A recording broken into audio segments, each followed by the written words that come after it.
دنیا کے اندر جس دور میں ہم اور آپ رہ رہے ہیں نا آج کل، یہ چیز ذہن میں رکھیں کہ آج کے اس دور کے اندر نیکی کرنا بڑا آسان ہے، بہت آسان ہے، کوئی نیکی مشکل نہیں ہے، ہر کام آسان ہے۔ بلکہ آج کل نیکی جو ہے پیسے سے ملتی ہے۔ آپ کے پاس پیسہ ہے تو نیکیوں کی ڈھیر ہے، نہیں ہے تو چلو اور بات ہے، لیکن نیکیاں بہت ہیں ہر جگہ۔ آپ اندازہ لگائیں کہ اس دور کے اندر جہاں رسول اللہ صلی اللہ علیہ وسلم ہوتے تھے، اس دور میں نیک عمل کرنا کتنا مشکل ہوتا تھا، حج کتنا مشکل تھا، آج کتنا آسان ہے۔ تراویح پڑھنا رات کے اندھیرے میں، گرمی شدید، کتنا مشکل تھا، آج کتنا آسان ہے۔ ہر آدمی الگ الگ پنکھے کے نیچے کھڑا ہوتا ہے، سب کچھ آسان ہو گیا۔ لیکن ایک چیز بڑی مشکل ہو گئی ہے، بہت مشکل ہو گئی ہے، جسے ہمیں اور آپ کو اس کی فکر کرنی ہے۔ وہ مشکل کیا چیز ہے؟ نیکی کو سنبھال کے رکھنا اور اس نیکی کو اللہ کے ہاں قبول کروانا، یہ بڑا مشکل ہو گیا ہے، یہ مشکل عمل ہو گیا۔ کرنا تو بڑا آسان ہے، رمضان کے روزے بھی ہم بڑی سہولت سے رکھ لیتے ہیں، اللہ رب العزت موقع عطا فرماتے ہیں، رمضان میں عمرے بھی ہو جاتے ہیں، تراویح بھی ہو جاتی ہے، صدقہ خیرات بھی ہو جاتے ہیں، سب کچھ ہو جاتا ہے۔ لیکن اس نیکی کو بچا کے رکھنا بڑا مشکل ہے، بہت مشکل ہو گیا۔ اب وہ نیکی کیوں نہیں بچتی؟ اول تو اسے بچانا ہے، اور پھر اسے بچا کر اللہ سے قبول کروانا، یہ دو کام بڑے مشکل ہیں۔ بچتی کیوں نہیں ہے؟ اول تو ہماری نیکی پتہ نہیں کس نوعیت کی ہوتی ہے، اس میں سب سے پہلے تو کتنی کمی کوتاہی ہوتی ہے یہ ہمیں نہیں پتہ۔ ہم جو بھی عمل کرتے ہیں، کوئی بھی کام کرتے ہیں، اس میں آیا رسول اللہ صلی اللہ علیہ وسلم کا طریقہ، سنت، رضا الہی یہ مطلوب ہے یا نہیں ہے، اس میں کمی کوتاہی ہو جاتی ہے۔ دوسرا، کوئی بھی عمل کیا اس کے بعد شیطان کے ایسے حملے ہوتے ہیں کہ ہمیں پتہ ہی نہیں چلتا، وہ نیکی ضائع ہو جاتی ہے۔ دوران نیکی مسجد میں بھی ہم آتے ہیں، نماز بھی پڑھ لیتے ہیں، نماز صف میں بھی کھڑے ہوتے ہیں، لیکن صف میں بھی ہم کسی نہ کسی سے تلخ کلامی کر دیتے ہیں، وہ نیکی ضائع ہو جاتی ہے۔ مسجد سے نکلتے ہی، گیٹ سے نکلتے ہی کسی نہ کسی کی غیبت شروع ہو جاتی ہے، وہ وہیں جہاں کمائی تھی وہیں رکھ کے ضائع کر کے چلے گئے۔ حج میں بھی، حج جیسے عمل میں بھی، احرام کی حالت میں عرفات اور مزدلفہ کے میدانوں میں بیٹھے ہوئے بھی غیبت اور موبائل کے استعمال سے ہم نہیں بچتے، وہاں بھی یہ چیز ہو جاتی ہے۔ اور وہاں کیا کیا استعمال ہوتا ہے پھر؟ اس کا مطلب کیا ہوا کہ نیکی کرنا تو بڑا آسان ہے، لیکن وہ نیکی کو رکھنا محفوظ ہی بڑا مشکل ہو گیا۔ اور پھر اس نیکی کو اللہ سے قبول کروانا، یہ دوسرا سب سے بڑا مرحلہ ہے کہ اللہ سے اس نیکی کو قبول کروایا جائے، کہ اللہ اس کو قبول کر لیں، یہ بڑا مشکل مرحلہ ہے۔ انبیاء علیہ السلام کا طریقہ کیا ہوتا تھا کہ نیکی کرنے کے بعد بیٹھتے نہیں تھے، اور نیکی کرنے کے بعد جتنی محنت نیکی کے لیے ہوتی تھی اتنی محنت اس کی قبول کروانے کے لیے ہوتی تھی۔ ابراہیم علیہ السلام کہاں سے چل کے آئے؟ عراق سے چلے شام سے چل کر اللہ نے ان سے کہا کہ جائیں مکہ مکرمہ میں بیت اللہ کی تعمیر کریں۔ نہ جگہ کا پتہ، نہ کوئی بتانے والا، نہ کوئی ساتھ دینے والا، اکیلے وہاں سے چل کے پہنچے۔ ایک چھوٹا بچہ، وہ بھی چند سال کا، 7-8 سال کا، ان دونوں نے مل کر بیت اللہ کی تعمیر کی۔ جو بیت اللہ کی اس وقت ہمارے تعمیر نظر آتی ہے نا، آپ اندازہ لگائیں کہ ایک آدمی نے بغیر کسی سیڑھیوں کے اور بغیر کسی اس کے معاونین کے یہ عمارت کتنی دنوں میں بنائی ہوگی، جبکہ نہ وہاں پانی تھا، نہ کوئی سایہ تھا، نہ کوئی ساتھ دینے والا تھا۔ کھانا کیسے کھایا ہوگا، بیٹھے کیسے ہوں گے، آرام کیسے کیا ہوگا، یہ اکیلے بنایا تھا۔ اور بنانے کے بعد ہونا تو یہ چاہیے تھا کہ بہت بڑا کام ہو گیا، جیسے ہم نے کہا نا قرآن سنا لیا میں نے، سن لیا میں نے، بڑا ہو گیا، چھٹی ہو گئی، بڑا کام ہو گیا۔ تو ہونا ہی چاہیے تھا کہ اب واپس جاتے اللہ کہتے ابراہیم علیہ السلام آ جاؤ شام میں اپنے گھر، اور وہاں آرام کر لو، 2-4 دن سو جاؤ، باقی کام بعد میں ہوں گے، آرام بھی تو ضروری ہے نا۔ ابراہیم علیہ السلام نے یہ نہیں کیا۔ ابراہیم علیہ السلام اسی جگہ پہ کھڑے ہو کر اللہ کی طرف ہاتھ اٹھا کر کہنے لگے، اے اللہ ربنا تقبل منا، اے اللہ اس کو قبول کرنا۔ بنانا کمال نہیں ہے، بنا تو کوئی بھی دیتا، کوئی بھی بنا دیتا، اے اللہ اس کو قبول کر لینا، یہ تھا اصل کام۔ اور جب قبولیت ہوئی تو دنیا کے کونے کونے سے لوگ اب اس کی زیارت کو آتے ہیں۔ رسول اللہ صلی اللہ علیہ وسلم نے اپنی ساری زندگی نبوت کے بعد کی 23 سال تک جس محنت، مشقت، جس جد و جہد میں گزاری، ہم اس کو پڑھتے بھی ہیں، مطالعہ بھی کرتے ہیں، سنتے بھی ہیں، کبھی گھر میں سکون نہیں ملا، مستقل سفر، مستقل جہاد، ادھر کے مشکلات، ادھر کی مشکلات۔ گھر کے حالات یہ ہیں کہ کبھی گھر میں کچھ ہوتا نہیں ہے، کبھی بھوک لگتی ہے، گھر آتے ہیں پوچھتے ہیں کچھ ہے نہیں ہے، چلو کوئی بات نہیں میں روزہ رکھ لیتا ہوں، یہ حال ہے۔ رات کو کھڑے کھڑے کھڑے کھڑے عبادت کرتے کرتے کرتے حضرت عائشہ صدیقہ فرماتی ہے میں اندھیرا ہوتا تھا، میں جب آپ کے پاؤں پہ ہاتھ لگاتی تو آپ کے پاؤں سوج چکے ہوتے تھے اسے، اتنا قیام کرتے، دعاؤں کے لیے ہاتھ اٹھاتے تو اتنا رو رو کر دعائیں مانگتے پوری رات لگ جاتی۔ اب عائشہ فرماتی ہے ایک مرتبہ میں نے کہا یا رسول اللہ، اللہ نے تو آپ کو سب کچھ معاف کر دیا، پھر اتنا کیوں روتے ہیں آپ؟ فرمانے لگے افلا اکون عبدا شکورا، کہ میں اللہ کا شکر بھی نہ ادا کروں اس پر، اور پھر میری امت اس کا کیا بنے گا؟ اتنی محنت، اتنی محنت ہونا یہ چاہیے تھا۔ اللہ نے جب ان سے کہہ دیا کہ یا رسول اللہ آپ نے سارے کام کر دیے، یہ سب سے بڑی بات ہوتی ہے۔ جب ایک آدمی کہتے ہیں نا آپ کا کام بالکل صحیح ہو گیا، آدمی خوش ہوتا ہے، چلو بھائی میں نے جو کام کیا تھا وہ صحیح ہو گیا۔ اللہ کہتے ہیں آپ نے سارے کام کر دیے۔ وَرَأَيْتَ النَّاسَ يَدْخُلُونَ فِي دِينِ اللَّهِ أَفْوَاجًا، آپ کی زندگی کا مقصد کیا تھا؟ کہ سارے لوگ، ساری انسانیت دین میں داخل ہو جائے۔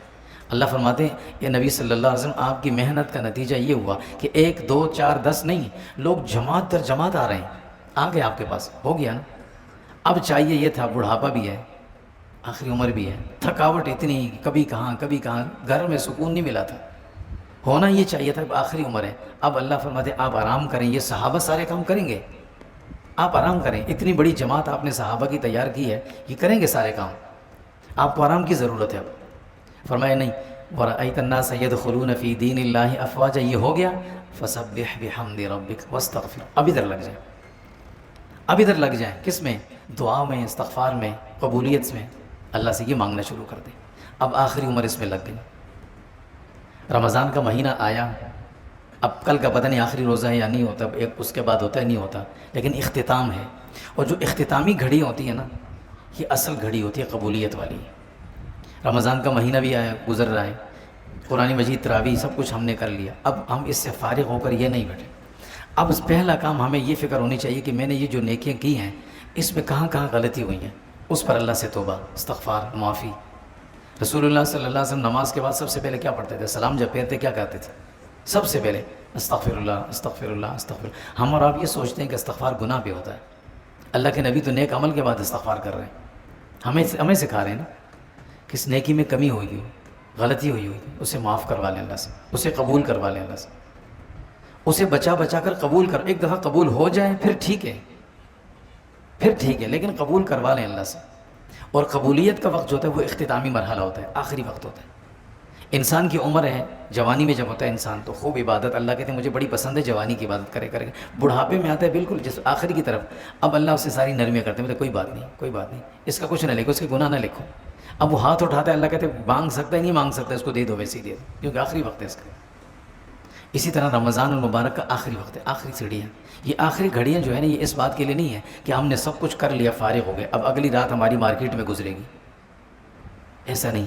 اب اگلی رات جو ہے وہ قبولیت کی۔ حضرت ابو ہریرہ رضی اللہ تعالیٰ عنہ فرماتے ہیں کہ اللہ کے نبی صلی اللہ علیہ وسلم نے فرمایا کہ جب رمضان کی آخری رات ہوتی ہے، اللہ تعالیٰ اپنے بندوں کو انعامات، ان کا اجر دے رہے ہوتے ہیں، تقسیم ہو رہا ہوتا ہے۔ انہوں نے پوچھا یا رسول اللہ کیا وہ لیلۃ القدر ہوتی ہے؟ فرمایا لیلۃ القدر تو نہیں ہوتی، لیکن اللہ کے ہاں دستور یہ ہے، اصول یہ ہے کہ جب آدمی محنت کر کے فارغ ہوتا ہے تو اس کی مزدوری فوراً ملے۔ اب عجیب بات یہ ہوگی کہ یہ سارے محنت کرنے والے مزدور محنت کریں اور پیسے لینے کا وقت آئے تو وہ نکل چکے ہوں باہر، تو کیسا لگے گا؟ دینے والا کہ اب ان کو ضرورت نہیں، چھوڑو، انہیں ضرورت نہیں۔ تو یہ آخری گھڑی جو ہوتی ہے نا، یہ اس امتحان کے رزلٹ کی گھڑی ہوتی ہے۔ اس وقت میں اگر کوئی موجود نہ رہا، یا اس وقت میں اگر ہم نے اسے اللہ سے قبول نہ کروایا، تو یہ عمل پتہ نہیں پھر ہمارے لیے دوبارہ اس کی توفیق بھی ملتی ہے کہ نہیں ملتی۔ ٹھیک ہے، الحمدللہ خوشی اس بات پر، حضرت تھانوی رحمۃ اللہ علیہ فرمایا کرتے تھے نا کہ رمضان کا مہینہ خیریت سے گزر جس پر خوشی کا اظہار کرنا چاہیے۔ کس بات پہ؟ کہ الحمدللہ روزہ نہیں چھوٹا میرا، الحمدللہ نماز میری نہیں چھوٹی، الحمدللہ میں نے کوئی غلط کام نہیں کیا، اس پر خوشی۔ لیکن اس خوشی کی تکمیل تب ہوگی جب اس خوشی کو ہم اس موقع کو اللہ سے قبول کروا لیں۔ یہ قبولیت کا وقت ہے۔ جتنا کچھ اللہ نے ہم سے کروایا بتوفیق الہی ہوا، اللہ ہم نے خود نہیں کیا، اللہ اسے قبول بھی فرما لے۔ اور یہ قبولیت کا وقت اب شروع ہو رہا ہے۔ پہلے عمل کا وقت تھا، اب قبولیت کا وقت ہے۔ پہلے تیاری کا وقت تھا، اب امتحان اور اس کے رزلٹ کا وقت ہے۔ تو اس وقت میں اللہ سے ہم نے دعائیں ایسے کرنی ہے کہ قبولیت کروانی۔ پھر ایک اور چیز، یہ قبولیت بھی کیسے ہوتی ہے، یہ ایک بات یاد رکھیں، ہم جو عبادت کرتے ہیں، عبادت کا مقصد کیا ہوتا ہے؟ نماز پڑھتے ہیں، روزہ رکھتے ہیں، زکوٰۃ، اس سے کیا مقصد ہے؟ اس کا کوئی مقصد تو ہے نا۔ اس کا مقصد یہ ہوتا ہے کہ ہم اللہ کو راضی کرنا ہے۔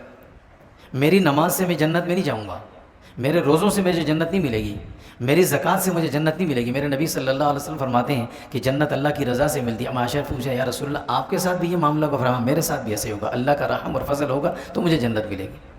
تو اصل مقصد اللہ کی رضا ہے. اور اللہ کی رضا کس میں ہوتی ہے؟ اللہ کی رضا اس میں ہوتی ہے جو اللہ کا بتایا ہوا طریقہ اور نبی کا طریقہ اس میں ہوتی ہے. اگر اس کام کو ہم اپنے طریقے کے مطابق کریں گے تو پھر اللہ کی رضا نہیں ہوگی اس میں, اللہ کی مرضی شامل نہیں ہوگی نا اس میں. ہمیں اللہ کی مرضیات دیکھنی ہے. اب عبادات کی مختلف صورتیں قسمیں ہوتی ہیں. کچھ عبادات وہ ہوتی ہیں جس میں اللہ تعالیٰ نے ہمیں ایک مخصوص طریقے سے کرنے کو کہا ہے, ہم نے ویسے ہی کرنا ہے. کچھ عبادات ایسی ہوں گی جو ہمارے ذہن نہیں مانے گا اسے, پھر بھی ہم نے کرنا ہے کیونکہ اللہ نے کہا ہے. اللہ رب العزت نے ہمیں نمازوں کا, روزوں کا, زکوٰۃ کا, دعاؤں کا یہ کہا ہے کہ کرنا ہے ہم نے. اب کرنا کیسے ہے؟ تب پتہ چلے گا کہ اللہ کی مرضی کے لیے کر رہے ہیں یا اپنی مرضی پہ کر رہے ہیں. اگر اللہ کی مرضی کے لیے کر رہے ہیں, ہم اللہ کو راضی کرنے کے لیے کر رہے ہیں, تو پھر ویسے ہی ہونی چاہیے جیسے اللہ نے کہا ہے. اللہ کے کھڑے ہو جاؤ تو کھڑے ہونا ہے, اللہ کے بیٹھ جاؤ تو بیٹھ جانا ہے. اللہ کے اب سجدہ نہیں کرنا تو اب نہیں کرنا. میری عقل کچھ بھی کہے میں نہیں کرنا سجدہ, اللہ نے کہا نہیں کرنا. اللہ کہہ دیں اگر سجدہ کرو سامنے انسان کو بٹھا کر, ہم کہیں گے کریں گے, اللہ نے کہا ہے, وہ اپنی عقل استعمال نہیں کریں گے. اللہ رب العزت نے فرشتوں سے کیا فرمایا؟ آدم علیہ السلام کو سامنے رکھا, فرمایا سجدہ کرو. اب یہ بڑا امتحان تھا. ایک طرف عقل مند بیٹھا ہوا تھا, سمجھدار اپنے آپ کو سمجھتا تھا, ایک طرف اللہ کے تابعدار فرمانبردار مخلوق بیٹھی ہوئی تھی. سب نے کہا سجدہ کیا, اس نے کہا میں نہیں کرتا. کیوں؟ یہ غیر اللہ کو سجدہ ہے. عقل تو یہی کہتی ہے, لیکن اللہ کی مرضی اس کو شامل نہیں ہے. اللہ کی مرضی اس کو شامل ہے کہ اب آپ نے سجدہ کرنا ہے, یہ اللہ کی مرضی ہے. حضرت علی رضی اللہ تعالیٰ عنہ عید کا دن تھا, نماز پڑھنے کے لیے آئے, دیکھا ایک آدمی نفل نماز پڑھا, ہاتھ سے پکڑا, یوں ہلایا, بولے توڑو نماز. اب وہ پیچھے مڑ کے دیکھتے کہ غلط کر رہا ہوں میں. ہم بھی یہی کہتے ہیں نا, میں کوئی غلط کام کر رہا تھا کیا؟ اچھا تو کر رہا ہوں. ہم بھی کہتے ہیں نا, ہم بہت سارے کام کرتے ہیں, کوئی غلط تو نہیں کر رہے ہیں نا, اچھے کام تو کر رہے ہیں. اچھا تو میری سوچ کہہ رہی ہے نا, اللہ نے کی مرضی اس کو شامل ہے کہ نہیں ہے, تب اچھا ہوگا. حضرت علی فرمانے لگے بیٹا کام اچھا کر رہے ہو, طریقہ تمہارا غلط ہے. اللہ کے نبی نے اس وقت نماز پڑھنے سے, نفل پڑھنے سے منع کیا. عید کی نماز سے پہلے نفل نہیں ہوتے, کیوں پڑھ رہے ہو؟ کام اچھا کر رہے ہو, طریقہ تمہارا غلط ہے, تب اللہ کے یہاں قبول ہوگا. یہ قبولیت کی نشانی کہ ہمیں اللہ کی مرضی حاصل کرنی ہے, اللہ کی رضا حاصل کرنی ہے. عبادات گنتی نہیں بڑھانی, عبادات کی گنتی نہیں بڑھانی. گنتی پہ اللہ نے فیصلہ نہیں کرنا. قیامت کے دن ہمارے نامہ اعمال میں ہمارا جو فیصلہ ہوگا سب کا نا, وہ نیکیاں گنی نہیں جائیں گے. گنتی پہ فیصلہ نہیں ہوگا, فیصلہ ہوگا وزن پر. حضرت داؤد علیہ السلام نے ایک مرتبہ اللہ تعالیٰ سے سوال کیا کہ اللہ رب العزت مجھے وہ ترازو دکھا دیں جس ترازو میں آپ انسانوں کے اعمال تولیں گے, مجھے وہ دکھا دیں, میں دیکھنا چاہتا ہوں. اب کچھ چیزیں ایسی ہوتی ہیں کہ جن کا دیکھنا نہ دیکھنا کوئی ضروری نہیں ہوتا, لیکن انبیاء ہیں, اللہ کی لاڈلی مخلوق ہے, کچھ کہہ دیں تو اللہ کہتے ہیں ٹھیک ہے کر لو. اللہ رب العزت نے داؤد علیہ السلام کو ترازو دکھایا, جب دکھایا تو داؤد علیہ السلام بے ہوش ہو گئے. تھوڑی دیر کے بعد ہوش میں آیا, پوچھا داؤد کیا ہوا؟ فرمایا اللہ رب العزت عجیب بات ہے, ترازو اتنا بڑا ہے, اتنا بڑا کہ ساری دنیا کو اٹھا کے اس میں رکھیں تو پتہ بھی نہیں چلتا, نظر بھی نہ آئے, اتنا بڑا ہے. یہ دنیا اس کے مقابلے میں چھوٹی سی ہے, اور آپ نے شرط کیا لگائی ہے کہ اس پلڑے کو جھکاؤ گے تو جنت میں جاؤ گے. فمن ثقلت موازینہ فاولئک هم المفلحون, یہ جھکے گا تو تب جنت میں جائیں گے. اس میں تو ساری دنیا نظر نہیں آتی, یہ جھکے گا کیسے, کیسے اس کو جھکائیں گے؟ اب اللہ نے طریقہ بتایا, فرمایا داؤد اب سمجھنے کی بات ہے. سمجھنے کی بات یہ ہے کہ چھوٹی سی بھی نیکی اللہ کی رضا کے لیے اخلاص کے ساتھ کی, چھوٹی سی مثال دے کر سمجھے, کھجور کا دانہ بیچ میں سے آدھا کیا اور اللہ کی رضا کے لیے دیا, اس میں رکھو یہ جھک جائے گا. اور اگر اللہ کی رضا کے لیے نہیں ہوگا, اخلاص نہیں ہوگا, ساری دنیا اس میں ڈلو گے, رکھو گے, یہ نہیں ہلے گا. تو ہمیں عبادات کی گنتی نہیں بڑھانی, تعداد نہیں بڑھانی, عبادات کو اللہ کی مرضی کے مطابق کرنا ہے. اللہ کہتے ہیں یہ کرو تو ہم نے وہ کرنا ہے, اللہ کہتے ہیں ایسے کرو تو ہم نے ویسے کرنا ہے. اللہ رب العزت ہمیں کہتے ہیں کہ وَلَا تَمْشِ فِي الْأَرْضِ مَرَحًا, بھئی زمین پر بھاگنا, اکڑ کر چلنا, تکبر سے چلنا یہ منع ہے. ہم کہتے ہیں بالکل ٹھیک ہے, عاجزی سے چلو, انکساری سے چلو. حضور صلی اللہ علیہ وسلم ساری زندگی جب راستے پہ چلتے تھے, آپ کا چلنے کا انداز یہ ہوتا تھا, ایسے چلتے تھے. سینہ آپ کبھی یوں کر کے نہیں چلے گا, ایسے یوں سر جھکا کے چلتے تھے. لیکن اللہ کہتے ہیں بیت اللہ میں آ جاؤ, مسجد حرام میں آ جاؤ, احرام پہنو اور اکڑ دکھاؤ, اب تکبر دکھاؤ. اب اگر ایک آدمی کہ نہیں میں تو اللہ کے سامنے آ گیا, اللہ کے گھر میں آ گیا, میں نے عاجزی دکھانی ہے, اللہ کہتے ہیں یہ میری مرضی نہیں ہے. اب اس وقت میری مرضی یہ ہے, اس وقت جو میری مرضی ہے وہ کرو, یہ عبادت ہے. اگر وہاں میری مرضی کو چھوڑ کر اپنی عقل لگاؤ گے پھر عبادت نہیں ہوگی. اب ہماری عبادات کتنی ہیں, کئی قسم کی ہیں. کچھ عبادات ایسی ہوتی ہیں, یہ بات سمجھنی تھوڑی سی, اللہ کرے میں آپ کو سمجھا سکوں یہ بات. کچھ عبادات وہ ہوتی ہیں کہ جس میں اللہ تعالیٰ کو ہماری اجتماعیت پسند ہے، اکٹھا ہو کر کرنا پسند ہے۔ نماز ہے، اللہ کہتے ہیں سب اکٹھے ہو جاؤ۔ بھائی ہر گلی میں مسجد بنی ہوئی ہے، ہر آدمی کو پتہ ہے، ہم ہمارے نمازیوں سے پوچھیں، کسی سے پوچھیں نمانیہ مسجد میں فجر کی نماز کس ٹائم کہتے ہیں؟ اس ٹائم۔ ظہر کس ٹائم ہے؟ اس ٹائم ہے، سب کو پتہ ہے۔ پھر اذانیں کیوں دی جاتی ہیں؟ ہر نماز کے لیے بلاؤ جی، ہر نماز کے لیے اذان دو، کیا ضرورت ہے اذان دینے؟ سب کو پتہ ہے، ٹائم کا پتہ ہے، اس ٹائم پہ سب آ جاتے ہیں، پھر اذان کیوں دی جاتی ہے؟ کیوں بلایا جاتا ہے؟ اس لیے کہ اللہ کہتے ہیں الگ الگ نہیں کرنا، یہاں اکٹھے آ کر کرو، مجھے تمہاری اجتماعیت پسند ہے، یہاں آ جاؤ۔ بلایا اس لیے جاتا ہے، آ جاؤ، کرنے تو سب نے، سب کو ٹائم کا پتہ ہے، اجتماعیت مجھے پسند ہے، آ جاؤ یہاں اکٹھے ہو جاؤ، ایک ساتھ کرو، یہ مجھے پسند ہے۔ حج ہے، کتنا بڑا مجمع ہوتا ہے، کتنا بڑا مجمع ہوتا ہے، اور اس مجمع میں انسانوں کی جانیں بھی چلی جاتی ہیں۔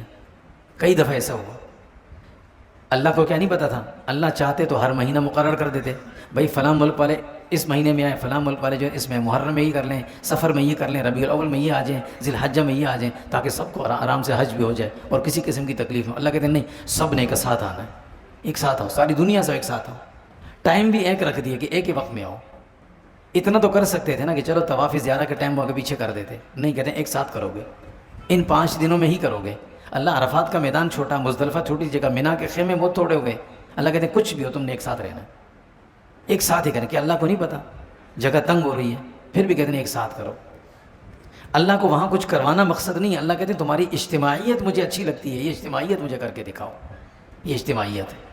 تو اب اگر ایک آدمی انفرادی کرے سارے کام، نہیں میں حج بھی الگ سے کروں گا، تیرا سکون سے ہو جائے، کسی کو مشکل نہ ہو، میں وہ بھی نماز بھی جو ہے نا میں الگ سے پڑھوں گا، یار مسجد میں اتنا رش ہوتا ہے، جگہ نہیں ہوتی، کھڑا نہیں ہو سکتا، مشکل لگتا ہے مجھے۔ اب تو کرسی بھی لازمی ہو گئی ہے نا، کرسی نہیں ملتی۔ پہلے آتا تھا مسجد کا اہتمام لے بھائی وضو کے لیے پانی ہونا چاہیے، صفیں ہونی چاہیے، اب کہتے ہیں کرسیاں کیوں نہیں ہوتی، یہ بھی ہونی چاہیے، یہ چیز اچھے نہیں ہے۔ ہم یہ اپنے آپ کو کرسیوں کے عادی نہ بنائیں، مجبوری الگ شے ہوتی ہے، لیکن بہت زیادہ اگر عادت بن جائے نا، پھر وہ کرسی کے بغیر نماز پڑھ ہی نہیں پاتے۔ تو اب یہ بھی ہونا چاہیے، یار بڑا مشکل ہے، وہاں تو کرسی نہیں ملتی، چلو میں جب لوگ نکل جائیں پھر اکیلے سے جا کے پڑھوں گا، یا جمعے کے دن رش ہوتا ہے، چلو یہ جمعے کی نماز چھوڑ دے تو میں بعد میں ظہر پڑھ لوں گا۔ اللہ کہتے ہیں مجھے نہیں پسند، ابھی میری مرضی اس میں ہے ہی نہیں ہے، تم اپنی مرضی کرو جتنا مرضی کرو۔ اب تم 24 گھنٹے مسجد میں بیٹھ جاؤ، جماعت چھوڑ دو اور اکیلے لگے رہو سجدے پہ سجدے، سجدے پہ سجدے کرو، اللہ کہتے ہیں مجھے نہیں چاہیے، کیونکہ میری مرضی یہ نہیں ہے، ہم نے اللہ کی رضا حاصل کرنی ہے۔ اسی طرح ایک عبادت ایسی ہے جس میں اللہ تعالیٰ کو انفرادیت پسند ہے، اجتماعیت سے بڑھ کر، وہ کیا ہے؟ وہ ہے اللہ سے دعا مانگنا۔ دعاؤں میں انفرادیت اللہ کو پسند ہے، اجتماعیت پسند نہیں۔ ٹھیک ہے اللہ کے نبی نے کچھ مواقع پر کی ہے اجتماعیت، لیکن جو انفرادیت میں دعا ہوتی ہے نا، وہ اجتماعیت میں نہیں ہوتی۔ دعائیں 2 قسم کی ہوتی ہیں، یاد رکھنا، ایک دعا ہوتی ہے پڑھنے والی، ایک دعا ہوتی ہے مانگنے والی۔ پڑھنے والی جو دعائیں ہیں اللہ کے نبی نے ہمیں سکھائی ہیں، کھانا کھاؤ تو یہ پڑھو، کھانے کے بعد یہ پڑھو، سونے کے لیے یہ پڑھو، وہ ہم ویسے ہی کریں گے جیسے اللہ کے نبی نے بتایا۔ لیکن ایک ہے دعائیں مانگنے والی، اللہ کے نبی صلی اللہ علیہ وسلم کب مانگتے تھے؟ رات کے وقت میں۔ آپ کتنی بھی احادیث کی کتابیں اٹھا کے دیکھ لیں کہ اللہ کے نبی نے دعائیں کب مانگی ہیں، کہتے ہیں رات کے وقت میں مانگتے تھے۔ پیچھے کون ہوتا تھا؟ اکیلے ہوتے تھے، اللہ سے مانگتے تھے۔ وہ چیز ہم نے چھوڑ دی ہے، جو اصل دعا جو اللہ نے مسلمان کو ایک ہتھیار دیا، سلاح المؤمن دیا ہے، وہ سلاح المؤمن ہم نے کیا کر دیا؟ اس کا طریقہ نقشہ بدل دیا ہے۔ فلاں جگہ جو ہے نا وہ بڑی لمبی دعا ہوتی ہے، صلاۃ تسبیح ہوتی ہے، اور گڑ گڑا کر دعا بھی مانگی جاتی ہے۔ اشتہارات لگے تھے اس کے، پہلے سے بتا دینا کہ دعا مانگنے والا کہتے ہیں میں روؤں گا، آ جانا میرے پاس۔ جو ڈرامے کر رہے ہیں عجیب، اللہ کے ساتھ بھی مذاق شروع کر دیا ہے۔ اللہ کو نہیں پتا کہ یہ رو رہا ہے، مذاق کر رہا ہے، وہ جانا یہ کس طرف ہم چلے گئے؟ انفرادیت ختم ہو گئی ہے۔ انفرادی دعا اٹھا کر دعا مانگنے کو ہمیں موقع نہیں ملتا۔ امام صاحب نے ہاتھ اٹھایا تو میں بھی دیکھ رہا ہوں کہ راستہ کدھر سے، ہاتھ میرے یوں ہیں، یوں دیکھ رہا ہوں، بس اٹھا اور چھلانگ ماری۔ امام کہتے اللہ میرے سر میں درد ہے، مجھے صحت دے دے، وہ کہتے آمین، دعا ہو گئی۔ اس کو کیا پتا کہ امام نے کیا مانگا ہے، میرے لیے کیا مانگا ہے۔ پرچیاں پکڑا دینا دعا نہیں ہے۔ میں ان باتوں میں جذباتی اس لیے ہو جاتا ہوں کہ لوگ پرچیاں لمبی لمبی لکھ کے لاتے ہیں، یہ مجھ سے یہ دعا کر دینا، اور مولوی صاحب نے ٹھیکہ اٹھایا، مولوی صاحب کی دعا قبول ہوگی، پتہ ہے آپ کو قبول ہوگی۔ مولوی صاحب نے اللہ سے معاہدہ کیا ہوا کہ جو مانگے گا وہ دے گا، خود مانگنے کی ضرورت نہیں ہے۔ بھوکا اگر خود کھانا نہیں مانگے گا نا، وہ کہ دوسرے سے بولے یار میرے لیے بھی کھانا لے کر آ جانا۔ یوسف علیہ السلام کے بھائیوں نے کہا تھا ہمارا ایک چھوٹا سا بھائی ہے، چھوٹا سا، والد ہمارے ضعیف ہو گئے ہیں، بالکل چل نہیں سکتے، ان کو ہم اس کے بعد چھوڑ کے آئے ہیں، ان کے حصے کا غلہ ہمیں دینے کا، چلے جاؤ واپس۔ ان کو لے کر آؤ گے تو ملے گا، نہیں آئے تو دوبارہ تمہیں بھی نہیں ملے گا۔ اللہ کا اصول یہ ہے کہ خود مانگو گے تو ملے گا، دوسروں سے پیغام بھجواؤ گے تو اللہ کو پیغام بھجوانے کی ضرورت نہیں ہے، مس کالیں دینے کی ضرورت نہیں ہے اللہ کو، ڈائریکٹ اللہ سے بات کریں۔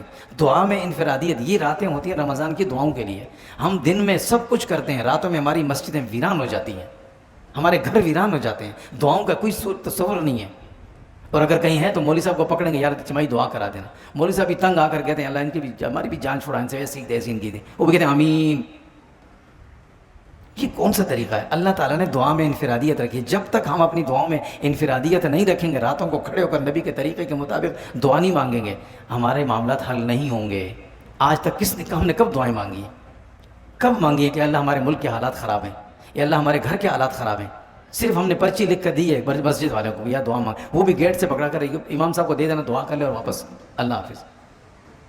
تو اللہ کو مس کالیں دے رہے ہیں ہم، پرچی لکھ کر اللہ کے پاس پیغام بھیج رہے ہیں کہ اللہ بس یہ کام میرا کرا دے، اور پھر کچھ لوگ دلیل کیا دیتے ہیں یار اللہ پتہ نہیں میری سنتے نہیں، آپ کی سنتے ہیں۔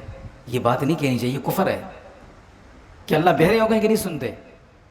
اللہ تو انتظار کر رہے ہوتے ہیں۔ اللہ کے نبی صلی اللہ علیہ وسلم فرماتے ہیں تہجد کا وقت ہوتا ہے، اللہ تعالیٰ آسمان کے نیچے آ کر اعلان کرتے ہیں او بندو اٹھو مجھ سے مانگو، کوئی مانگتا ہی نہیں ہے، اے بندو مجھ سے مانگو میں تمہیں دوں، کوئی مانگتا ہی نہیں اس ٹائم۔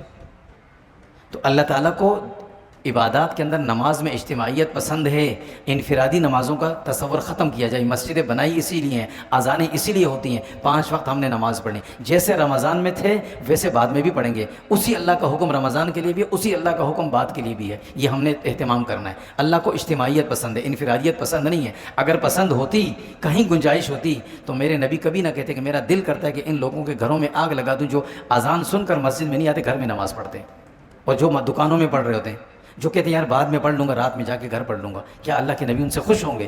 اللہ کی مرضی اس کو شامل ہوگی، تو اس کا مطلب کیا ہوا؟ میری عبادت میری مرضی کی ہے، اللہ کی مرضی کی نہیں ہے۔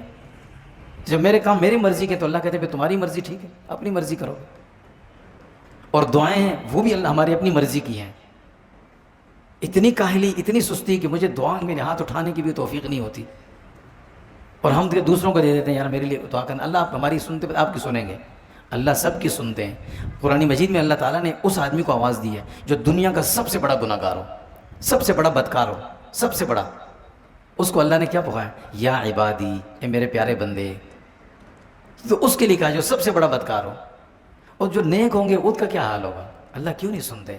اپنی دعاؤں کے اندر اہتمام، انفرادی طور پر رات کے آخری پہر میں تہجد میں اٹھ کر 1-2 دن ہمارے پاس رہ گئے ہیں، اللہ سے یہ مانگے کہ اللہ جو آپ نے کروایا اسے قبول کر لیں، اور جو کچھ ہم نے کیا غلطی ہے اسے معاف کر دیں، اور اللہ اس پر ہمیں استقامت دے دیں۔ ہم نماز میں کھڑے ہو کر کیا مانتے؟ اہدنا الصراط المستقیم۔ استقامت کیا چیز ہے؟ کہ رمضان ختم، اب نمازیں باہر، مسجد میں آنا کم ہو گیا، تو استقامت تو نہ ہوئی ہے۔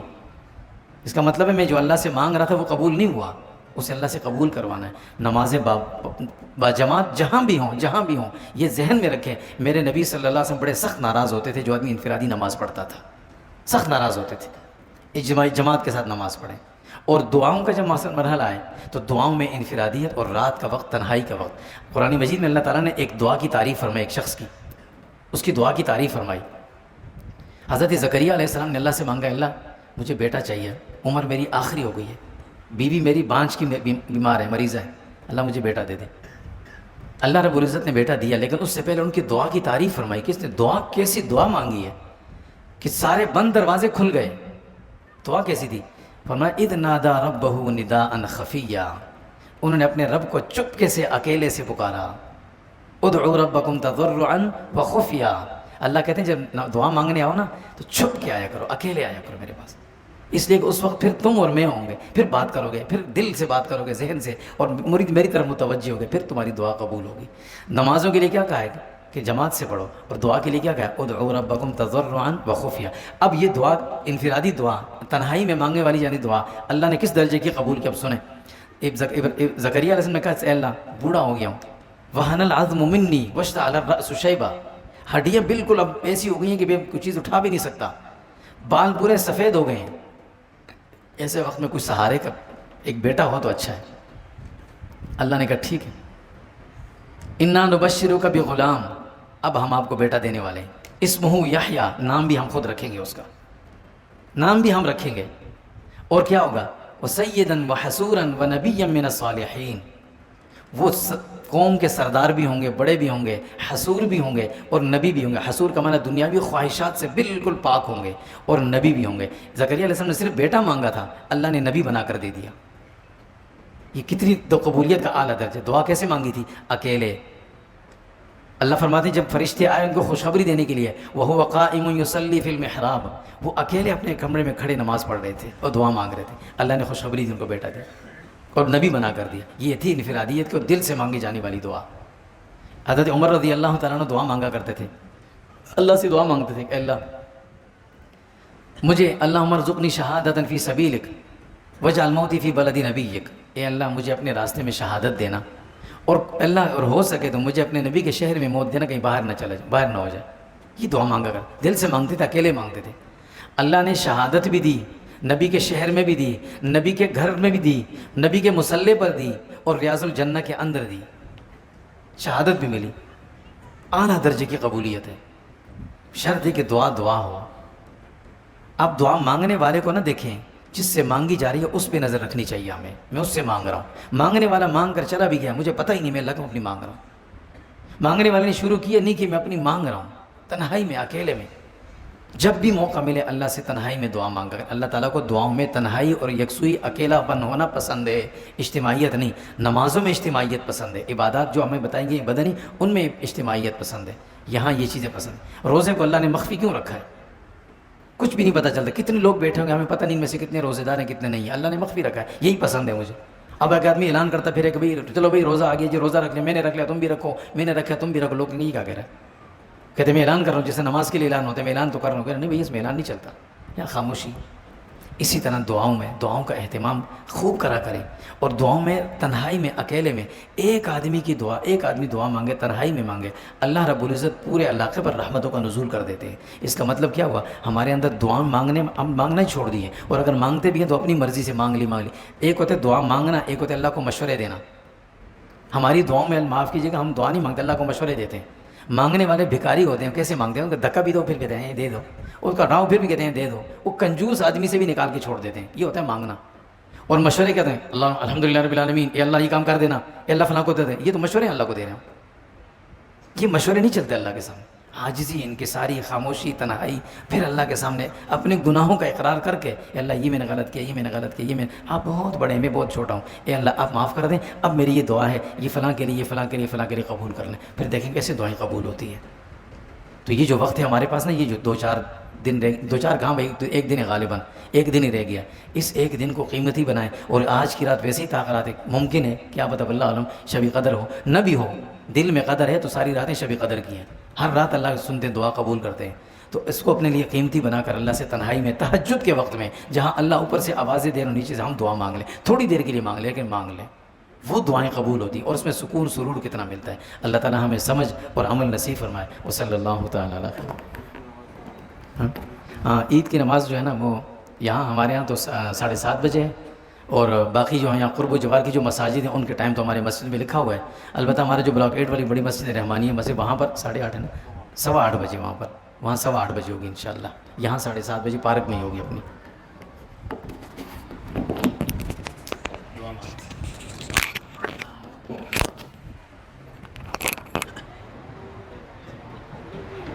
یا رب الحمد